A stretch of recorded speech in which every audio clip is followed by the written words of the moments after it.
بسم اللہ الرحمن الرحیم،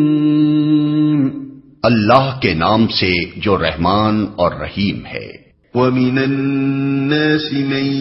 يُعْجِبُكَ قَوْلُهُ فِي الْحَيَاةِ الدُّنْيَا وَيُشْهِدُ اللَّهَ عَلَى مَا فِي قَلْبِهِ وَهُوَ أَلَدُّ الْخِصَامِ۔ انسانوں میں کوئی تو ایسا ہے جس کی باتیں دنیا کی زندگی میں تمہیں بہت بھلی معلوم ہوتی ہیں، اور اپنی نیک نیتی پر وہ بار بار خدا کو گواہ ٹھہراتا ہے، مگر حقیقت میں وہ بدترین دشمن حق ہوتا ہے،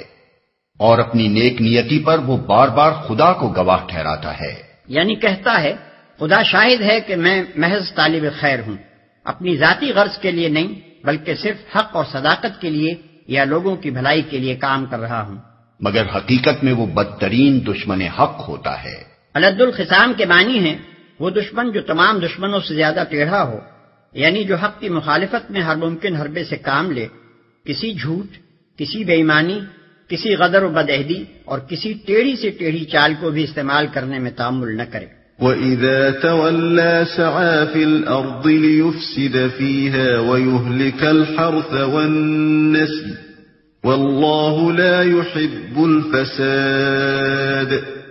جب اسے اقتدار حاصل ہو جاتا ہے تو زمین میں اس کی ساری دوڑ دھوپ اس لیے ہوتی ہے کہ فساد پھیلائے، کھیتوں کو غارت کرے اور نسل انسانی کو تباہ کرے، حالانکہ اللہ جسے وہ گواہ بنا رہا تھا فساد کو ہرگز پسند نہیں کرتا۔ جب اسے اقتدار حاصل ہو جاتا ہے، اذا تولا کے دو مطلب ہو سکتے ہیں، ایک وہ جو ہم نے متن میں اختیار کیا ہے، اور دوسرا مطلب یہ بھی نکلتا ہے کہ یہ مزے مزے کی دل لبھانے والی باتیں بنا کر جب وہ پلٹتا ہے تو عملاً یہ کرتوت کر دکھاتا ہے۔ وَإِذَا قِيلَ لَهُ اتَّقِ اللَّهَ أَخَذَتْهُ الْعِزَّةُ بِالْإِثْمِ فَحَسْبُهُ جَهَنَّمُ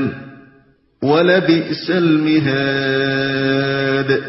اور جب اس سے کہا جاتا ہے کہ اللہ سے ڈر، تو اپنے وقار کا خیال اس کو گناہ پر جما دیتا ہے، ایسے شخص کے لیے تو بس جہنم ہی کافی ہے، اور وہ بہت برا ٹھکانہ ہے۔ وَمِنَ النَّاسِ مَن يَشْرِي نَفْسَهُ ابْتِغَاءَ مَرْضَاتِ اللَّهِ وَاللَّهُ رَءُوفٌ